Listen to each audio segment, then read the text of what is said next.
porque la educación es el camino hacia la paz.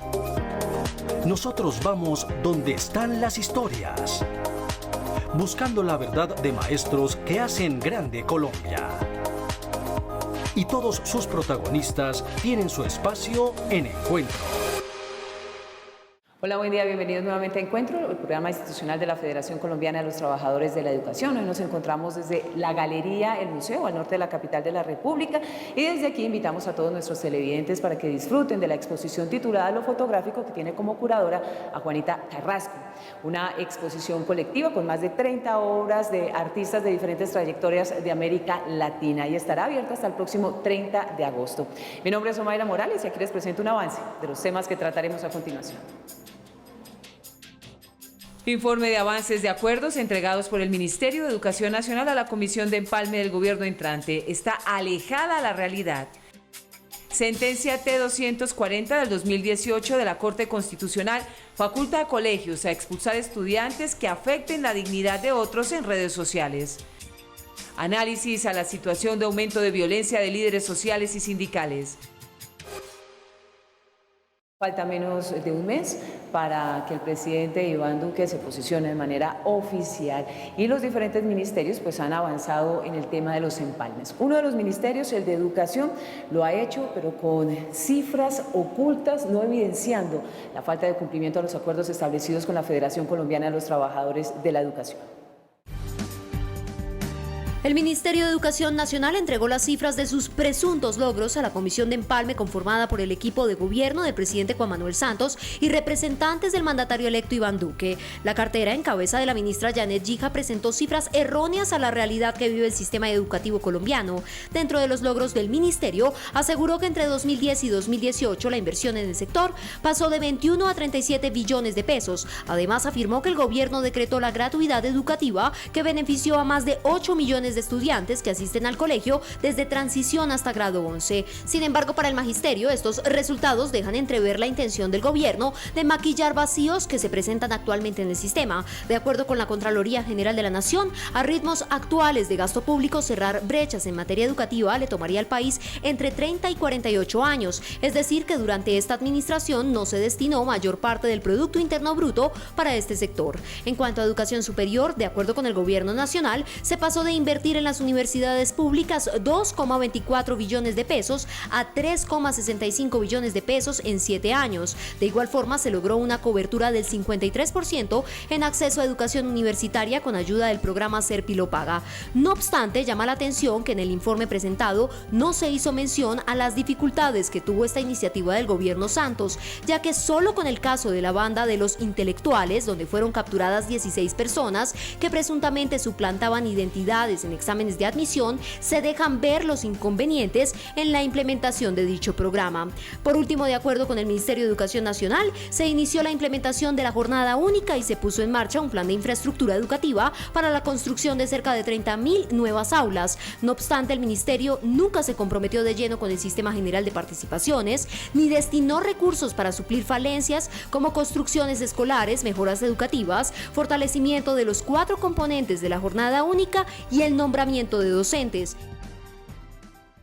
Y precisamente sobre ese balance mentiroso presentado por el Ministerio de Educación sobre los acuerdos alcanzados con la Federación Colombiana de los Trabajadores de la Educación, hoy en Encuentro hacemos un análisis minucioso, detallado, de esos 16 puntos que se acordó y que no se acordó. Vuelve y juega. La ministra de Educación reiteró que terminando el gobierno se cumplieron los acuerdos con FECODE. Mentira, FECODE denuncia que el balance es negativo y que los logros que vienen son de otras negociaciones y los procesos en espera de firma de decretos no son acuerdos cumplidos. Estado real de los acuerdos con el Ministerio de Educación. Decreto 322 del 2018, un acuerdo que no surge de la negociación con la ministra Gija, sino de los acuerdos del 2015, la definición de la nivelación salarial del 2020 y el 2021 que le correspondía a esta administración no se logró. Bonificación pedagógica. El MEN y el DAFT acordaron un proyecto que inicia su trámite para firmas, es decir, no se cumplió. Primas extralegales. No se acordó. Jornada única. El ministerio la impuso sin condiciones mínimas, violando la autonomía escolar, sin garantizar la alimentación y menos el transporte. Se implementó por ciclos y niveles y de manera inmediata, no como lo pidió FECODE, de manera paulatina con garantías. Es decir, no se cumplió. Decreto 196. El ministerio certificó 166 docentes desafiliados al FOMAC, mientras que FECODE manifiesta que no hay una cifra real, por cuanto vienen maestros de provisionalidad de la década de los 80, OPS municipales, entre otros. Escuelas normales superiores. Este decreto está desde enero del 2018 y no se ha avanzado en nada. Así que el que esté para la firma del ministro de Hacienda no es un acuerdo cumplido. Juntas de Educación. El ministerio expidió una circular, la 46 del 2018, donde orientó a los entes territoriales poner en funcionamiento las juntas. Sin embargo, no ha convocado la Junta Nacional de Educación. Prestaciones sociales. Proyecto que modifica el 2381, que está a la espera de la firma del presidente Santos, tampoco es un acuerdo cumplido. Bienestar. Aunque se realizaron los Juegos del Magisterio y el encuentro folclórico, FECODE solicitó ajustes a la organización. Vivienda. El ministerio habla de un plan de vivienda con el Fondo Nacional del Ahorro para el Magisterio que FECODE desconoce. Garantías sindicales. El DAF conceptuó negativamente el cambio propuesto por FECODE, pues considera que está regulado y hay jurisprudencia, es decir, no se acordó. Financiación. No se aceptó la modificación constitucional al Sistema General de Participaciones, tan solo una modificación a la Ley 715 que no soporta las deudas y requerimientos para el sector. El ministerio habla de un documento en el Ministerio de Hacienda aún no socializado. Formación docente.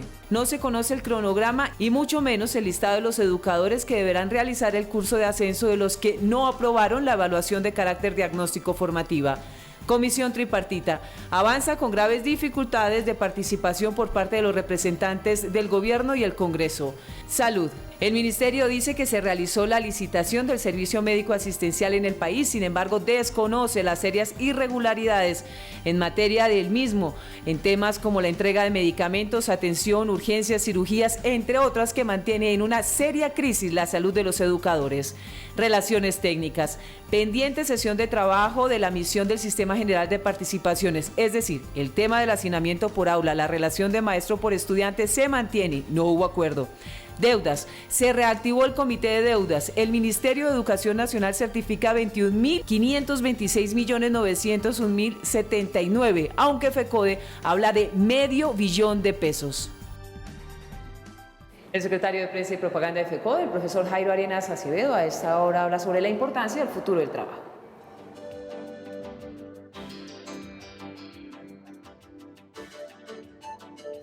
Buenos días. El futuro del trabajo humano frente al avance tecnológico es un tema de actualidad universal. Es el futuro de la humanidad. El trabajo es el motor del proceso histórico generador y transformador de los recursos naturales, modo de vida y sustento de la mayoría. El tema del futuro del trabajo debe profundizarse en los sindicatos con propuestas y alternativas para el debate que al respecto promueve la OIT para el 2019. Los sindicatos tienen que ser dinámicos, con críticas y alternativas, repensando las relaciones laborales en medio de la globalización y la defensa de los derechos sociales que se consideran un obstáculo para la economía de las finanzas, según el jurista del trabajo Humberto Romagnoli. Tenemos que unir nuestras resistencias con propuestas, ser generadores de opinión, y nos tenemos que afirmar en la exigencia del cumplimiento de los acuerdos y contra la criminalización de la protesta social y el asesinato de líderes sociales. Articular a las luchas de los sindicatos, a los desempleados, subempleados, estudiantes, movimientos sociales, eso sí, educando en la solidaridad. Tenemos que construir espacios de diálogo intersindical en los barrios, en la vereda.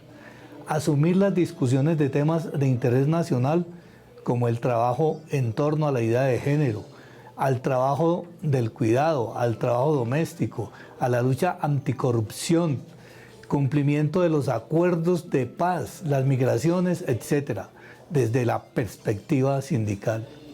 Fomentar los mecanismos de participación, el pluralismo político, el diálogo entre lo estrictamente político electoral y lo sociopolítico, económico y sindical.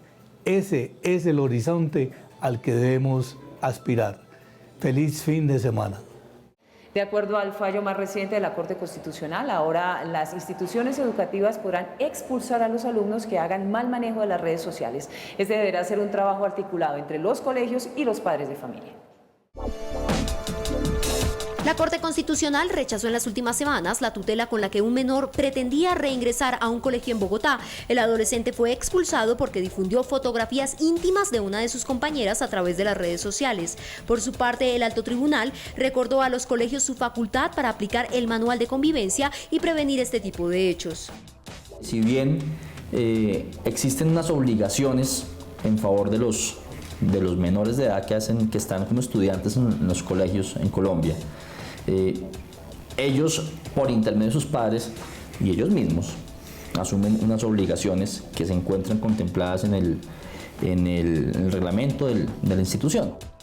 Para la ONG Red de Padres y Madres, la comunicación entre los profesores y padres de los menores es la clave para evitar estos comportamientos y así proteger a las posibles víctimas y victimarios, sobre todo teniendo en cuenta que en ambas partes podría estar presente un menor de edad.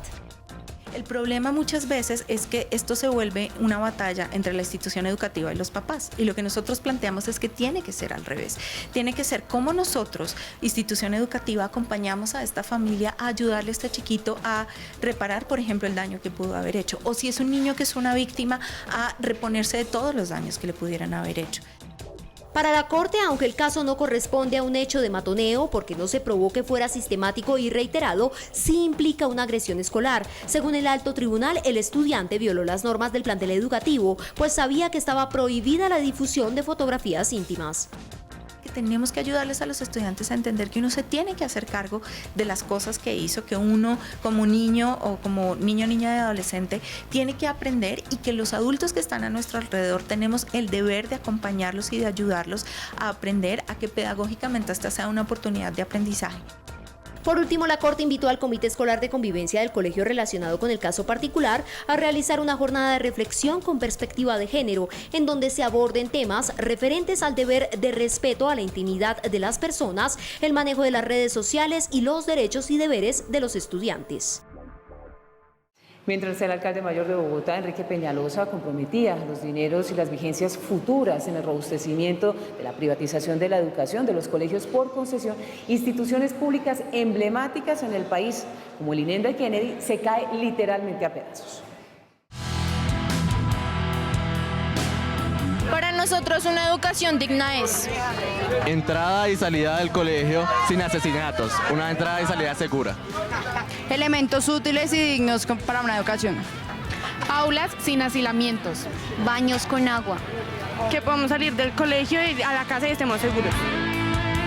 Tenemos más de 7.000 estudiantes acá que no tienen las condiciones dignas para estudiar, ¿sí me entiende? Acá recibimos clases mojándonos literalmente, recibimos clases en salones que no están aptos para personas con más de 35 personas. Esos salones son de cuando recibían 25 personas. Nosotros somos estudiantes en la mayoría de 10º y 11 y estamos peleando por los derechos de los niños de primaria, porque son niños que no pueden pelear por sus derechos, niños a los cuales se les está cayendo el techo encima y no pueden decir nada. Y si nosotros no peleamos por los derechos de ellos, nadie lo va a hacer, la Secretaría no nos va a poner atención y estamos dispuestos a quedarnos aquí el tiempo que sea necesario hasta que nos solucionen y hasta que nos escuchen. Este colegio decían y dicen que lo tienen que demoler. Total, en su totalidad, y no, lo único que nos hicieron fue hacernos las 3 torres y ya nos taparon con pañitos de agua tibia. Han puesto tejas de plástico cubriendo el daño, y en las fisuras de las paredes lo que han hecho es poner como estuco y pintar, como para que el daño no se note. Esta crisis de infraestructura en el INEM de Kennedy contrasta con la decisión de la administración distrital de fortalecer y construir, así como entregar recursos a las instituciones privadas, comprometiendo vigencias futuras billonarias, mientras los colegios públicos, donde reina la inclusión y la plenitud del derecho a la educación, se caen literalmente a pedazos. Este es el canto de un grupo de jóvenes que de la escuela a las calles salió, que de la escuela a las calles salió, para decirle a toda Colombia, que el INEM se cayó. La última semana, la senadora Claudia López, promotora de la consulta anticorrupción, denunció que en el Congreso de la República se está debatiendo la modificación de la destinación de los ahorros de las cajas de compensación para que estos recursos terminen pagando las deudas de las mismas. En sesión conjunta, las comisiones séptimas de Senado y Cámara aprobaron en primer debate un proyecto de ley que tiene como propósito destinar de forma temporal un porcentaje de los recursos del Fondo de Solidaridad, de Fomento al Empleo y Protección al Cesante para el saneamiento financiero de los programas de salud de las cajas de compensación familiar. Para Patricia Muñoz, politóloga de la Universidad Javeriana, este desvío de dineros para cubrir desfalcos privados a causa de un déficit fiscal es el resultado de la ausencia de una veeduría ciudadana. Cuando el ciudadano elige, no termina allí su responsabilidad frente a lo público. La responsabilidad del ciudadano, después de elegir, no solo es acompañar al mandatario en el ejercicio de brindar apoyo, brindar insumos, de acompañar su tarea de gobierno, sino el ciudadano debe constituirse en una especie de veedor ciudadano. Para el concejal Holman Morris, el uso del dinero de los colombianos para pagar las deudas de las cajas de compensación corresponde a un mal manejo de recursos por parte de las mismas. Si en Colombia los organismos de control, por ejemplo, Contralor y Fiscal, siguen dependiendo del poder político, de lo que digan las fuerzas políticas tradicionales de Colombia, eso va a caer en un círculo de corrupción.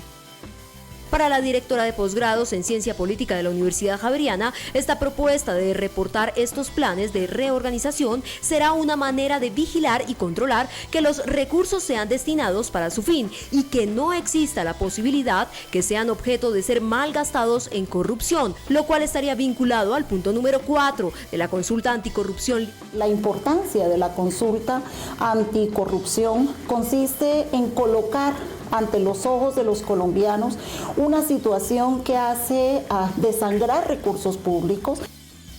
Las auditorías sobre contratación y ejecución de recursos públicos son una herramienta que permitiría al ciudadano de a pie enterarse sobre su dinero está siendo destinado al fin invertido. Información de interés para el magisterio colombiano en la voz del primer vicepresidente de FECODE, el profesor Luis Eduardo Varela.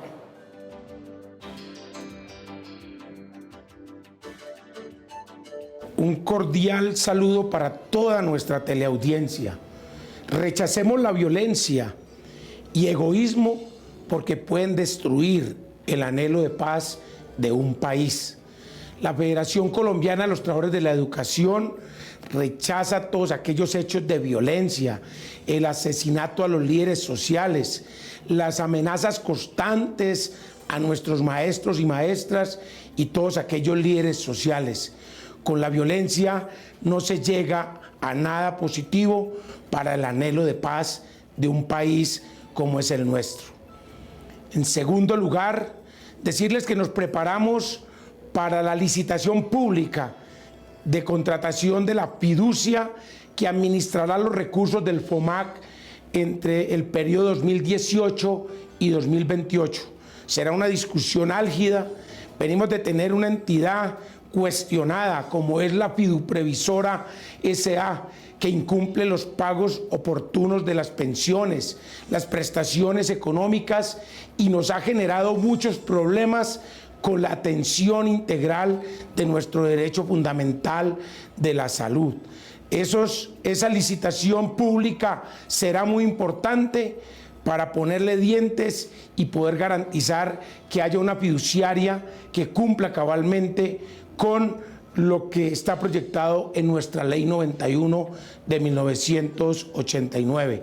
Decirles que próximamente se iniciará con la auditoría integral para las regiones que venían siendo atendidas por la Fiduprevisora y que no cumplía cabalmente esta entidad con la responsabilidad de los contratistas en la atención de la salud. Será el consorcio Calidad FOMAC para las regiones 5, 6, 7 y 8 y esperamos que a través de esa auditoría se puedan resolver los problemas tan graves que se vienen presentando con nuestro derecho fundamental de la salud.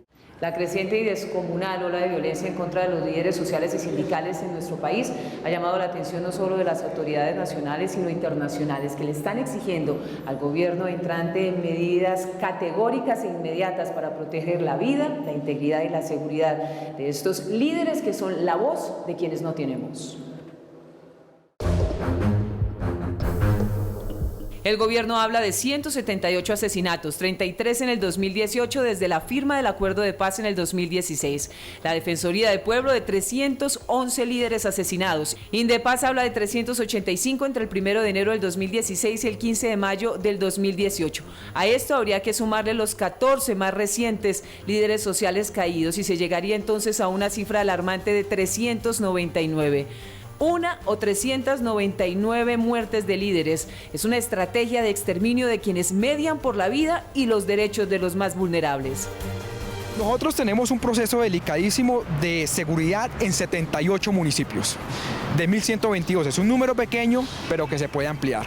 De las zonas más afectadas es el Cauca, que además coincide con el departamento con más número de victimización de líderes sociales. Ahí es donde nosotros requerimos, pero hoy en Colombia es un polvorín toda la costa pacífica, de lo que va a Tumaco hasta Río Sucio. Los líderes sociales son la voz y la acción de quienes han sido reprimidos y violentados y victimizados por los dueños del poder y el modelo económico. Hoy son perseguidos y asesinados, todo mientras el gobierno saliente dice que no tiene mecanismos para protegerlos y el otro, el entrante, que casi no reconoce las más recientes muertes de los líderes caídos. El problema que tenemos es que las FARC salieron del territorio y el Estado nunca llegó. O si llegó, llegó con operativos militares a profundidad, pero no hay estabilidad. En el corregimiento del Sinaí, donde aparecen estas 7 personas asesinadas, es dramático. No hay policía, no hay inspectores de policía, no hay jueces. Las comunidades se autorregulan con sus normas. Y luego llegan criminales que quieren regular las comunidades y cobrar impuestos o extorsiones por el tema de la droga. Y en ese marco ocurre eso. No tenemos presencia estable del Estado.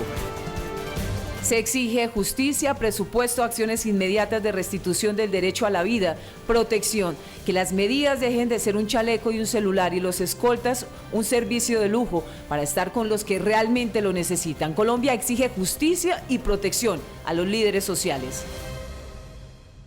En lo que va corrido del 2018, cerca de 150 educadores han sido amenazados en el territorio colombiano. Un ejemplo de la violencia sin par en contra de nuestros maestros es lo que sucede en la capital de la República. Un educador lleva 5 años con un esquema pírrico de seguridad, un chaleco antibalas y un celular, y con esto puede dictar clases.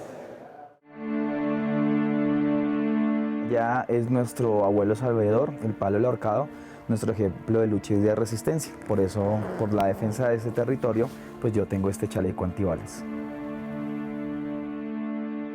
Él es Wilder Andrés Telles González, docente y líder social desde hace más de 10 años en la localidad de Ciudad Bolívar, en Bogotá. Defendemos el ambiente, defendemos los jóvenes, los niños y las niñas que se encuentran con problemas en el territorio y queremos nuestro parque ecológico Cerro Seco. Todos los días, desde que sale de su casa en el barrio Potosí, debe portar este chaleco antibalas para protegerse de las amenazas de aquellos que no toleran la labor que realiza constantemente en este sector de la capital del país. Las amenazas nos llegaron por medio de un panfleto y también personalmente por un ejercicio que realizábamos en la alcaldía pasada, que era Jóvenes en Paz. El intento de sacar a estos chicos y chicas que estaban en las esquinas emproblemados para que estudiaran. Como le quitamos la base social, pues a muchos líos que tenemos acá, muchas personas que intentan envenenar a nuestros chicos con el problema de la droga, pues lastimosamente un grupo de maestros, docentes y líderes sociales pues quedaron amenazados por estas personas. También nosotros realizamos una defensa de nuestra montaña, nosotros lo llamamos el Parque Ecológico Cerro Seco, un ecosistema único del distrito que queremos que sea un parque. Los principales objetivos de lucha que ahora tiene Wilder son defender el Parque Ecológico Cerro Seco e impedir que la administración distrital construya viviendas de interés social en el ecosistema. Sin embargo, ahora lo que más le preocupa son las deficiencias en su esquema de seguridad. Este año a mí me llegó un comunicado vía internet de que me iban a quitar el esquema de seguridad. Yo tenía derecho a hacer un ejercicio de reposición, yo lo hice, pero hasta el día de hoy no me ha llegado ninguna notificación de que me lo dejan o me quitan el esquema de seguridad. Para el maestro Wilder Andrés Telles, al asesinar a un líder social o a un maestro, no se calla la voz de una persona, sino también la voz de una comunidad que pide a gritos ser escuchada por el sistema. No podemos terminar nuestro encuentro de hoy sin antes editorializarlo, así pues que le cedemos la palabra al presidente de FECODE, al profesor Carlos Enrique Rivas. Un cordial y respetuoso saludo a todos los compañeros maestros y maestras, a los sectores sociales, desde luego a las familias de quienes han sido asesinados y a quienes vienen siendo amedrentados y desde luego quienes vienen siendo amenazados. No nos vamos a dejar amenazar. Somos representantes de la sociedad civil, somos maestros, somos trabajadores y como trabajadores ayudamos a construir la democracia, la paz, la justicia social y desde luego estamos contra los focos de corrupción en Colombia. Queremos llamar a la sociedad para decirle, no vamos a permitir más que sigan asesinando a los líderes sociales y a los líderes políticos, quienes hoy en Colombia ejercemos una postura democrática, quienes hacemos resistencia al gobierno lo hacemos en el Estado Social de Derecho, en el marco de la realidad, no nos escondemos para hacerlo. Creemos que un Estado Social de Derecho debe respetar las diferencias, debe respetar las opiniones, debe respetar al ciudadano como un sujeto político. Por eso rechazamos el asesinato de los líderes sociales y en particular de los compañeros maestros que han sido asesinados y desde luego los maestros que han sido sacados de su región. Llamamos también a los maestros de Colombia, a la sociedad colombiana, a todos los sectores sociales a que nos acompañen en el paro de 24 horas que vamos a hacer los maestros del próximo 25 de julio, en una gran movilización nacional en Bogotá, en Barranquilla, en Bucaramanga, en Cali y en Medellín, defendiendo la vida, defendiendo la esperanza, oponiéndonos al miedo y desde luego levantando la antorcha de la libertad y de la democracia en Colombia. Los trabajadores de Colombia y los maestros vamos a las escuelas a que brille la alegría de nuestros estudiantes y no vamos a permitir que se sigan asesinando líderes sociales. Y desde luego que contra el Comité Ejecutivo de FECODE también hay amenazas, pero queremos decirle que a nosotros nos cubre la movilización y la lucha, la responsabilidad del Estado, tanto del Estado y del gobierno saliente como del gobierno entrante. Llamamos a la sociedad a que cubramos con la solidaridad a los líderes sociales, a que trabajemos por la democracia, por la esperanza, por la vida, por la paz, a que reconstruyamos el tejido social de Colombia. Llamamos a los maestros y maestras de Colombia para que nos vayamos preparando el 25 del mes de julio, también a marchas en las diferentes capitales, quienes no puedan ir a las 5 capitales principales. Vamos a hacer una movilización social. De igual manera nos hemos reunido con las cooperativas, con los movimientos sociales, con los sectores políticos, con la Federación Colombiana de Trabajadores de la Educación, para hacer un frente en defensa de la vida, en defensa de la democracia y en defensa de la paz. Compañeros maestros y maestras, a pelear por la vida. Ustedes y nosotros tenemos una cita habitual el próximo sábado a las 7 de la mañana por Teleantioquia. Saben que pueden ubicar este espacio informativo en el canal de YouTube de FECODE. Pueden interactuar con la oficina de prensa a través del WhatsApp 310-673-9655 y estar pendientes de las redes sociales para que estén al tanto de la información que circula en la Federación. Gracias por su compañía. Nos reencontramos la próxima semana. Hasta luego.